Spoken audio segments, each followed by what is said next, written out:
শিক্ষার্থীবৃন্দ, আজ আমরা স্পোকেন ইংলিশ ফর কিডস এই কোর্সটার লেসন 18 এ আছি, মানে 18তম লেসনে আছি। এই 18তম লেসনে আমরা শিখব এম ইজ আর এগুলার ব্যবহার। আর এম ইজ আর কে বলা হয় বি ভার্ব। কি বলে? Be verb. এই বি ভার্বের ব্যবহারটা আমরা শিখব। তো আজকের লক্ষ্য হচ্ছে এম ইজ আর এর ব্যবহার শিখা। 2 নম্বরে আছে নিজের ও অন্যের সম্পর্কে সহজ বাক্য বলা শেখা এম ইজ আর ব্যবহার করে। তো আমরা শিখবো। ওকে, এখানে ভোকাবুলারি দেওয়া আছে, কিছু ভোকাবুলারির মধ্যে এই পাশে ইংলিশ, এ পাশে বাংলাটা দেওয়া আছে। দেখো, এম মানে হচ্ছে আসি বা হই। এম মানে আসি বা হই। তারপরে ইজ, ইজ মানে আছে বা হয়। ইজ মানে আছে বা হয়। এরপর লিখে আছে আর, আর মানে আছো, আছেন বা হয়। আছো, আছেন বা হয়। আর মানে হ্যাপি, হ্যাপি মানে খুশি। হ্যাপি মানে খুশি। স্যাড, স্যাড মানে দুঃখিত। স্যাড মানে দুঃখিত। তারপর গুড, গুড মানে ভালো। তারপর রেডি, রেডি মানে প্রস্তুত। রেডি মানে প্রস্তুত। স্টুডেন্ট, স্টুডেন্ট মানে হচ্ছে শিক্ষার্থী। স্টুডেন্ট মানে শিক্ষার্থী। টিচার, টিচার মানে শিক্ষক। টিচার মানে শিক্ষক। এরপর আমরা ওয়ার্ড মিনিং শেখার পর শিখতেছি যে এম ইজ আর এর ব্যবহার। এগুলোর ব্যবহার কিভাবে করব সেটা আমরা শিখবো। দেখো, ব্যবহারের মধ্যে আই প্লাস এম হয়। শুধু আই এর সাথে এম বসে। এই পৃথিবীতে একটাই ওয়ার্ড যেটা হচ্ছে আই, আই এর সাথে এম বসে। তো আই প্লাস এম হয়, এটা তোমাদের কিন্তু নলেজে রাখতে হবে অল টাইম। দেখো, কিছু সেন্টেন্স দিচ্ছি এখানে। আই অ্যাম আ স্টুডেন্ট, আমি একজন ছাত্র। আই অ্যাম আ স্টুডেন্ট, এখানে আই এর সাথে কি হয়েছে? বি ভার্ব হিসেবে ব্যবহৃত হয়েছে এম। আই এর সাথে এম ব্যবহৃত হয়েছে। তারপরে আই এম হ্যাপি, আমি খুশি বা আমি সুখী। এখানে আই এর সাথে এম ব্যবহার হয়েছে। I am happy. ওকে। তারপর হি, শি, ইট, এই তিনটা ওয়ার্ডের সাথে ইজ ব্যবহার হয়। হি, শি, ইট এগুলোর সাথে ব্যবহৃত হয় বি ভার্ব হিসেবে ইজ। কি ব্যবহার হয়? ইজ। ওকে, একজন ব্যক্তি বা একটি জিনিসের ক্ষেত্রে ইজ ব্যবহৃত হয়। একজন ব্যক্তি বা একটা জিনিস বোঝাবে, তখন হি, শি, ইট এই তিনটা প্রনাউনের সাথে বি ভার্ব হিসেবে ইজ ব্যবহার হবে। ওকে, উদাহরণ দেই। উদাহরণে আছে হি ইজ মাই ব্রাদার, সে আমার ভাই। এই যে হি হচ্ছে এখানে প্রনাউনটা, হ্যাঁ, একজন বোঝাচ্ছে, এই জন্য ইজ হইছে, হি ইজ। ওকে। তারপর লিখে আছে শি ইজ মাই মাদার, সে হচ্ছে আমার মা। এখানে শি দিয়া একজন বুঝাইছে, এই জন্য ইজ হইছে। শি প্রনাউন সাবজেক্ট হিসেবে বসছে এবং এটার সাথে বি ভার্ব হিসেবে বসছে ইজ। এরপর লিখে আছে ইট ইজ আ বুক, এটা একটা বই। তাহলে একটা বস্তু বোঝাচ্ছে, একটা জিনিস বোঝাচ্ছে, একটা জিনিস হচ্ছে সেটা বই। তাহলে ইট ইজ একটা, এজন্য ইজ হয়েছে ইটের সাথে। ইট প্রনাউন সাবজেক্ট হিসেবে বসছে, এজন্য এটার সাথে ইজ হয়েছে, ইট ইজ। ওকে, এবার আমরা চলে আসছি ইউ, উই, দে। এই তিনটা থাকলে এই তিনটার সাথে অনেকজনের সাথে আর বসে। কি বসবে? আর বসবে। এই তিনটা থাকলে যদি অনেকজন বোঝায় তাহলে সেগুলোর সাথে বসবে আর। দেখো কিভাবে, ইউ আর মাই ফ্রেন্ড, তুমি আমার বন্ধু। ইউর সাথে আর হয়, উইয়ের সাথে আর হয়, দে এর সাথে আর হয়। ইউ বাদে উই এবং দে এগুলা দিয়ে অনেকজন বোঝায়, একের অধিক বোঝায়। ইউ একটু এক্সেপশনাল, এটার সাথে আর এমনিতেই বসবে, বাট উই দিয়ে অনেকজন বোঝায়, দে দিয়ে অনেকজন বোঝায়, এজন্য আর হবে বি ভার্ব হিসেবে। ইউ আর মাই ফ্রেন্ড, তুমি আমার বন্ধু। তারপর লিখেছে উই আর স্টুডেন্টস, আমরা শিক্ষার্থী, আমরা ছাত্র। উই আর, এই যে উই অনেকজন বুঝাইছে, এজন্য আর হইছে। ওকে। তারপর লিখেছে দে আর প্লেইং, তারা খেলছে বা তারা খেলতেছে। দে আর প্লেইং, এখানে দে বলতে অনেকজন বুঝাইছে, এজন্য আর হইছে। তারপর লেখা আছে ইউজফুল সেন্টেন্সেস।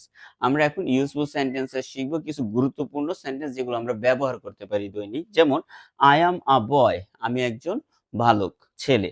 তারপর লেখা আছে আই অ্যাম 8 ইয়ার্স ওল্ড, আমার বয়স 8 বছর। তারপর লেখা আছে হি ইজ টল, সে লম্বা। He is tall. এবার লেখা আছে শি ইজ কাইন্ড, সে দয়ালু। শি ইজ কাইন্ড, একজন বুঝাইছে, এজন্য ইজ ব্যবহার হয়েছে।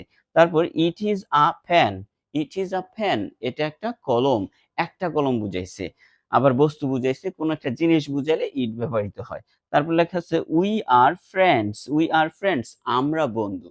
উই আর ফ্রেন্ডস, আমরা বন্ধু। তারপর লেখা আছে দে আর হ্যাপি, তারা খুশি। দে আর হ্যাপি, এখানে তারা বলতে অনেকজন, এর জন্য বি ভার্ব হিসেবে এখানে আর বসছে। দে আর হ্যাপি, তারা খুশি।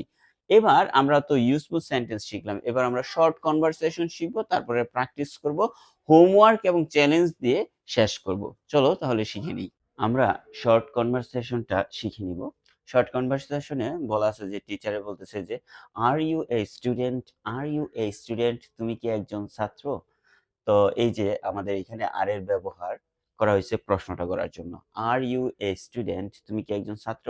তখন রাফি বলতেছে yes I am I student, I am I student, হ্যাঁ আমি একজন ছাত্র। এখানে এই যে এম ব্যবহার করা হয়েছে বিভার্ব হিসেবে, দেখো কত সুন্দর ব্যবহার। তখন টিচার বলতেছে আবার is he your brother, is he your brother, is he your brother, সে কি তোমার ভাই?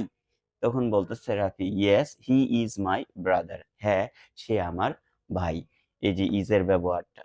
তারপর টিচার বলতেছে are they your friends, are they your friends, তারা কি তোমার বন্ধু?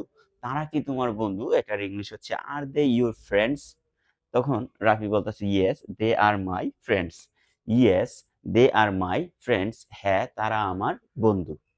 ওকে, আমরা শর্ট কনভারসেশনটা শেষ করলাম, এখন প্র্যাকটিস করব। দেখো প্র্যাকটিসে বলা আছে সঠিক শব্দ বসাও এম ইজ আর, এই এম ইজ আর থেকে সঠিক শব্দটা বসাতে হবে এই শূন্যস্থানগুলোতে। কোনটা সঠিক হবে? তো দেখো আই ড্যাশ এ স্টুডেন্ট, আমরা জানি আয়ের সাথে কি বসে, আয়ের সাথে বসে এম। পৃথিবীতে এম ওয়ার্ডটা শুধু আয়ের সাথেই বসে। I am, I am I student, আমি একজন ছাত্র। হি ড্যাশ মাই ফ্রেন্ড, হি এর সাথে বসে কোনটা আমরা শিখেছি, হি হচ্ছে এখানে থার্ড পারসন সিঙ্গুলার নাম্বার। আর হি এর সাথে যখন একজন পুরুষ বোঝায় তখন ইজি বসে। হি ইজ মাই ফ্রেন্ড, সে আমার বন্ধু। হি ইজ মাই ফ্রেন্ড, সে আমার বন্ধু, এখানে হবে ইজ, আর উপরেরটা বলেছিলাম এম। এবার এপাশে দেখো, এপাশে 3 নম্বর উদাহরণে আছে she dash happy, she dash happy, তাহলে কি হবে? শি যদি কোনো নারী বোঝায় এবং একজন বোঝায় তাহলে ইজ হবে, সে এর সাথে কি হবে? ইজ। শি ইজ হ্যাপি, সে খুশি। শি ইজ হ্যাপি মানে সে খুশি। এবার লেখা আছে উই ড্যাশ রেডি, উই দিয়া অনেকজন বুঝাইছে, আমরা আমাদের মধ্যে অনেকজন বোঝালে তখন আর হবে, আর হবে কি হবে? আর। উই আর হ্যাপি, আমরা we are ready, we are ready, আমরা প্রস্তুত, আমরা প্রস্তুত। তারপর লিখেছে they dash playing, they are playing, যদি অন্য অনেকজন বোঝায় তখন সেই প্রনাউনের সাথে আর বসে। দে আর প্লেইং, তারা খেলছে, দে আর প্লেইং মানে হচ্ছে তারা খেলছে।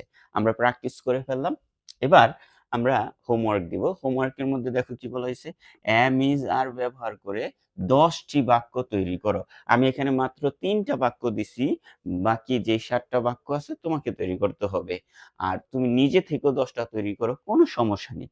দেখো প্রথমটা লেখা আছে I am happy, I am happy, আমি খুশি, আমি সুখী বা আমি খুশি। তারপর লেখা আছে my mother is a teacher, my mother is a teacher, আমার মা একজন শিক্ষিকা। তারপর দেখো উই আর ফ্রেন্ডস, আমরা বন্ধু, উই আর ফ্রেন্ডস মানে আমরা বন্ধু।